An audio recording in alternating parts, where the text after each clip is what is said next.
Saya pekerjaan Anda ini barokah. Kemudian yang terakhir saya beri ijazah tentang Al-Fatihah ya, karena ini surat yang populer. Kalau saya ijazahi Quran 30 juz pasti sampean nggak hafal.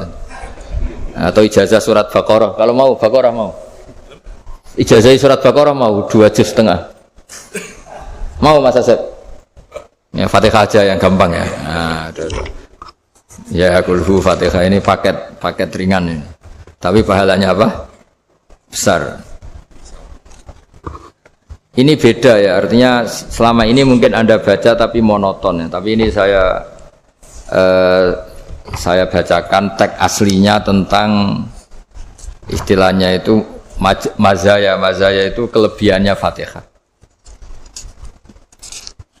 Saya baca Arabnya dulu, nanti ini terakhir ijazah. Tadi kan saran-saran umum tentang sosial. Ya, pokoknya jadikan kebaikan itu punya nilai sosial yang baik lah. Jadi nanti orang yang nggak amanah nggak laku. Ya, calon bupati, gubernur, presiden yang nggak amanah juga nggak laku. Begitu juga kiai yang tidak amanah juga nggak laku. Suami yang nggak amanah juga nggak laku. Istri yang nggak amanah juga. Sehingga kebaikan ini jadi nilai sosial yang dalam tanda kutip sudah keniscayaan ya. Yang diinginkan Allah itu seperti itu. Bukan kebaikan yang dipaksakan karena kekuatan negara. Maksudnya kalau bisa kebaikan itu tidak usah dipaksakan. Memang sudah satu kebutuhan. Tak cerita-cerita di negara maju itu. Bahkan apapun jatuh itu nggak ada yang ngambil apa itu. Makanya gambarannya Mekah Medina kan gitu kan. Barang jatuh nggak ada yang berani apa ngambil itu, saking sudah jadi sistem.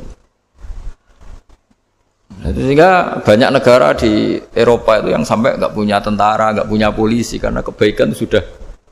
Nah kita kan masih capek, polisinya aja capek apalagi masyarakatnya, karena ya kebaikan itu belum jadi nilai apa bersama. Nah, kita selain ditopang negara, ada polisi, ada tentara, itu kita usahakan kebaikan itu jadi nilai apa bersama. Tadi wa'tamiru bainakum bima'ruf. Dan kita punya reputasi yang bagus dalam bab ini.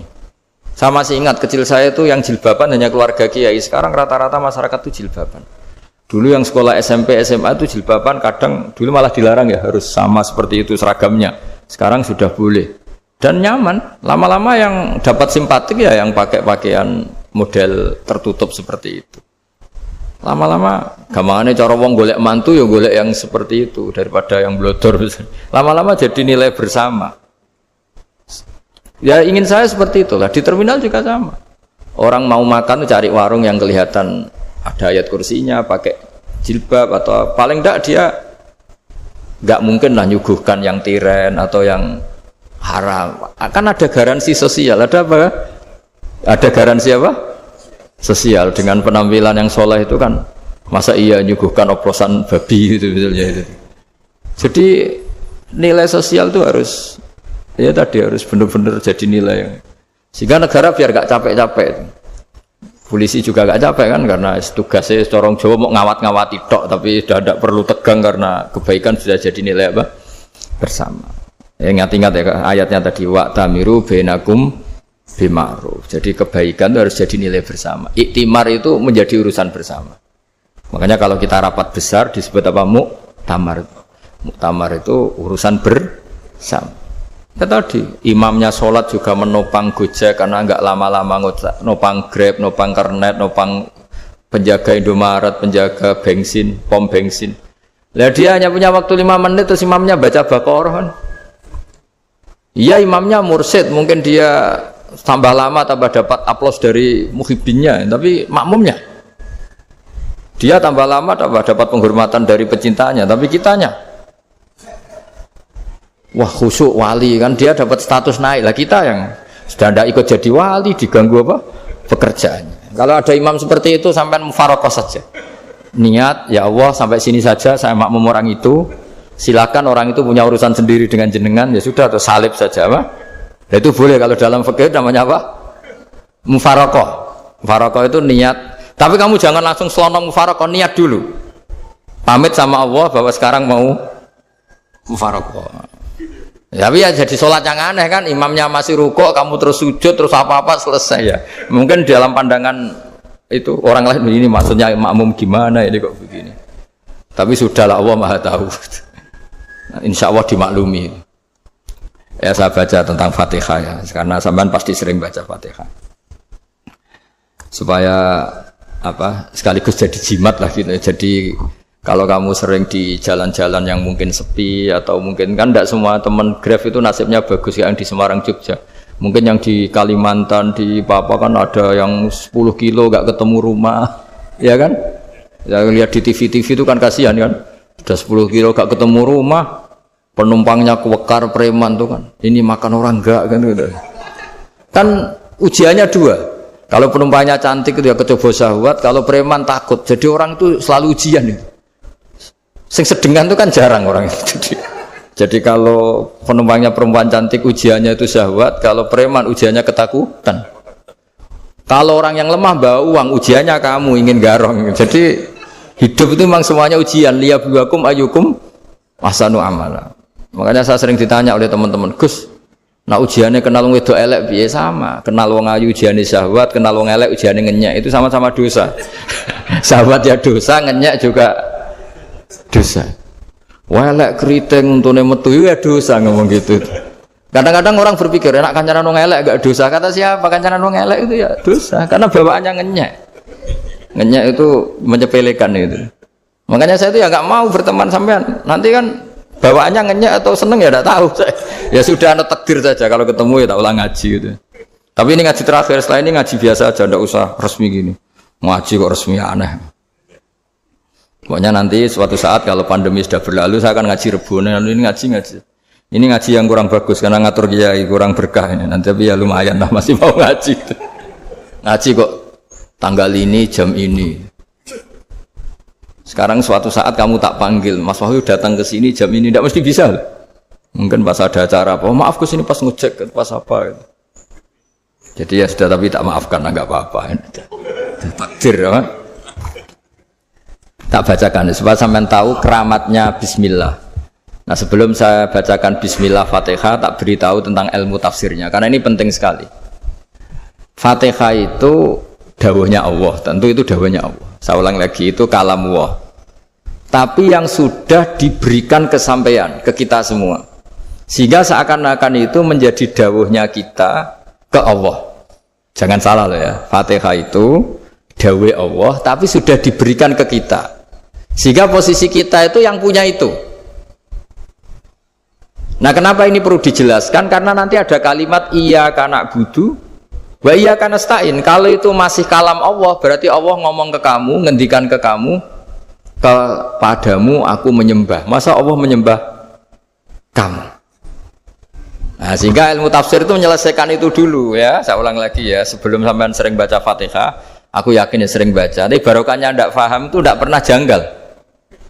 Enggak paham itu ya penting supaya ada iskal, enggak janggal.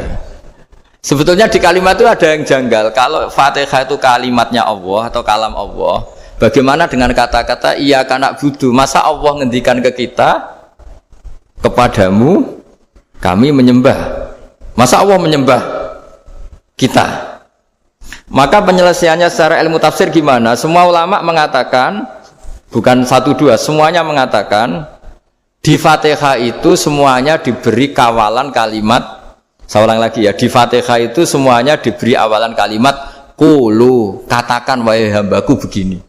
Ya, katakan wahai hambaku begini. Nah, begini ini pelajaran dari Allah yang sudah diberikan ke kita. Terus kita mengatakan bismillahirrahmanirrahim, alhamdulillahirabbil, termasuk kita mengatakan iyyaka na'budu wa iyyaka nasta'in.